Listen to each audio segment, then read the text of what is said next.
বাথরুমে উলঙ্গ হয়ে গোসল করলে 7টি সমস্যা হয়। মা বোনেরা এবং যুবক ভাইরা ভালো করে শুনুন, আমরা যারা বাথরুমে উলঙ্গ হয়ে গোসল করি, বাথরুমের মধ্যে উলঙ্গ হয়ে গোসল করলে এই 7টি সমস্যার সম্মুখীন হবেনই হবে নিশ্চিত।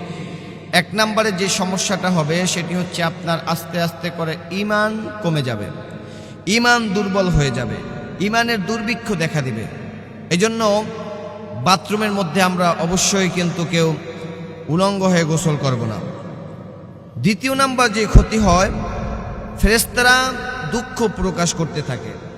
আল্লাহ পাক রব্বুল আলামিন কুরআনুল কারীমের মধ্যে বলেছেন, ওয়া ইন্না আলাইকুম লাহাফিজিন কিরামান কাতিবিন ইয়ালামুনা মা তাফআলুন। প্রত্যেকটা বান্দার 2 কাঁধে 2 জন কিন্তু ফেরেশতা থাকে, সব কিছু লিপিবদ্ধ করতেছে।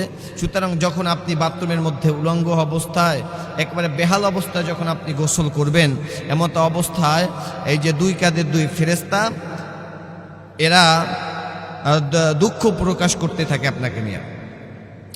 বাথরুমে উলঙ্গ হয়ে গোসল করলে 3 নম্বরে যে ক্ষতি হয় সেটা হচ্ছে লজ্জা কমে যায়। লজ্জা যদি না থাকে তাহলে মানুষের মানুষত্বই থাকে না। আল্লাহ নবী বিশ্বনবী বলেছেন, আল হায়া ও শুআবাতুম মিনাল ঈমান। লজ্জা শরম হচ্ছে মানুষের ঈমানের অঙ্গ। সুতরাং বাথরুমে উলঙ্গ হয়ে গোসল করলে আপনার আস্তে আস্তে করে লজ্জা কিন্তু কমে যাবে। এজন্য লজ্জা যদি কেউ আমরা ধরে রাখতে চাই, অবশ্যই বাথরুমে উলঙ্গ হয়ে গোসল করব না। 4 নম্বরে বাথরুমে উলঙ্গ হয়ে গোসল করলে যে সমস্যা হয়, অনেক রোগ সৃষ্টি হতে পারে, বিশেষ করে মূত্রদানী রোগ হওয়ার সম্ভাবনা থাকে। আমরা এই রোগ থেকে বাঁচার জন্য অবশ্যই এই খারাপ কাজ থেকে আমরা বিরত থাকব।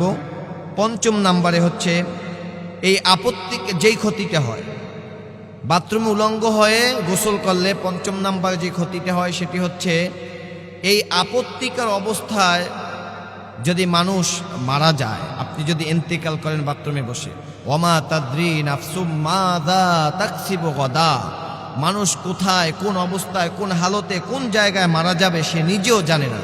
আপনি বলেন, যদি আপনি এই উলঙ্গ অবস্থায় মারা যান, মানুষজন যখন লাশ নিতে যাবে তখন আপনাকে কোন অবস্থায় পাবে, কোন হালতে পাবে। এজন্য এই 5 নম্বর ক্ষতি।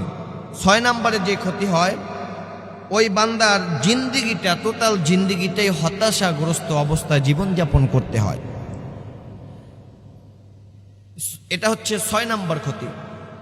7 নম্বরে যে ক্ষতিটি হয় সেটি হচ্ছে বান্দা ইবাদতের স্বাদ কমে যায়। আস্তে আস্তে করে বান্দা ইবাদত করে, নামাজ পড়ে, রোজা রাখে, নামাজের মধ্যে খুশু পাবে না, নামাজের মধ্যে স্বাদ পাবে না। যে ইবাদতের ভিতরে স্বাদ না পায় সে ইবাদত আল্লাহর দরবারে কবুল হয় না।